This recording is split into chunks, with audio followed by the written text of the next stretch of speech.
Est-ce que tu peux nous présenter en quelques mots cette fameuse console dont tout le monde parle au CES? Plusieurs personnes l'aperçoivent comme étant une console mobile, ce qui est une bonne interprétation, mais il y a des caractéristiques assez uniques sur cette plateforme-là qui je crois qu'il vaut la peine de mentionner. Entre autres, c'est une architecture ouverte. Donc, à la sortie du produit, ça ne nécessitera pas d'avoir des nouvelles versions des logiciels, des jeux ou autres qui soient faits pour cette plateforme-là, puisque c'est compatible Android. C'est basé sur le standard Android. Présentement, on utilise la version 4.2, ce qui rendra la disponibilité des logiciels, des jeux et autres compatibles avec pratiquement tout ce qui existe sur le marché Android actuellement. Alors ça, c'est la première importance au niveau du concept. Le deuxième concept, c'est que ça utilise la nouvelle génération de notre chip. Ça utilise le Tegra 4, et c'est un des premiers exemples qui utilisera cette nouvelle plateforme. En gros, les caractéristiques, il y a 72 unités graphiques comparativement à la génération précédente qui était de 12 unités graphiques. On utilise le A15 de ARM. C'est pas nécessairement en compétition avec les plateformes de Sony et autres, puisque ça utilise un système qui est Android. Je crois que c'est non pas non plus nécessairement un produit qui est en compétition avec nos produits de nos partenaires qui sont ils ont beaucoup de succès avec leurs tablettes, par exemple, Asus et autres.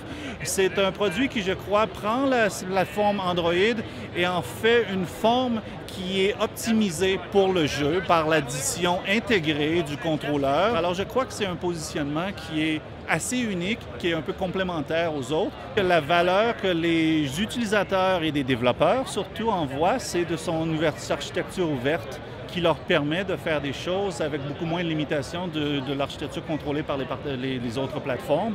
Alors, je crois que c'est une bonne façon de voir la chose.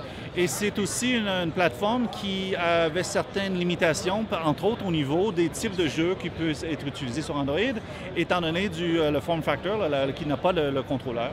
Et il y a eu comme vous en avez parlé dans votre article, il y a eu des tentatives qui ont été faites pour ajouter certains modules sur ces choses-là, mais ce ne sont pas des modules intégrés. Donc, il y a certaines limitations qui peut-être que nous pensons avoir la solution par le produit. Mais ça, c'est une caractéristique plutôt unique. Il y a plusieurs autres caractéristiques qui ont été rajoutées, comme la possibilité, je crois que vous en avez entendu parler, d'utiliser les jeux qui sont générés sur le desktop PC à la maison et de les transférer par Wi-Fi sur cette console-là, dans les cas où l'utilisateur aurait une librairie de jeux différente de ce qui est disponible sur Android. Ça lui permet d'accéder à cette librairie-là, ce qu'aucun des autres partenaires peut vraiment faire.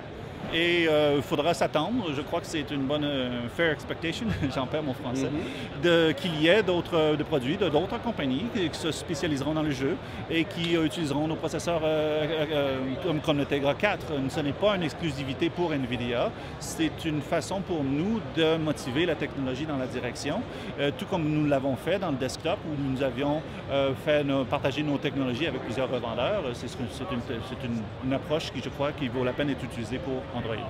L'approche que nous utilisons, c'est que comparativement à d'autres plateformes où est-ce qu'ils vont développer un hardware à perte, la revendre à perte en faisant un revenu sur les logiciels et autres, ce n'est pas l'approche que nous utilisons. Nous utilisons l'approche où nous avons une expertise dans le hardware et nous pensons que nous pouvons avoir un hardware qui sera à la fine pointe de la technologie de façon courante. Et c'est le focus qu'on utilise sur cette plateforme-là en faisant un profit sur le hardware tout en le rendant disponible à un prix abordable qui sera annoncé en temps et lieu. Puisqu'on a contrôle sur toute la production du produit, c'est un concept qui est totalement différent, donc on ne pense pas qu'on entre en conflit avec les Steam. En fait, Steam, c'est un partenaire à nous qui est responsable du mode d'utilisation qui permet de la plateforme Shield d'être utilisé comme un client un peu sur les jeux Steam qui sont disponibles sur PC. Ils ont travaillé avec nous, ils ont optimisé le UI pour utiliser avec les contrôleurs. On a travaillé sur la latency, la latente sur le transfert entre les tout. Alors non, c'est pas vraiment. Pour nous, on ne considère pas les développeurs comme étant des compétiteurs. En fait, ce sont des personnes que nous aidons à leur permettre de rendre leurs solutions disponibles sur le marché.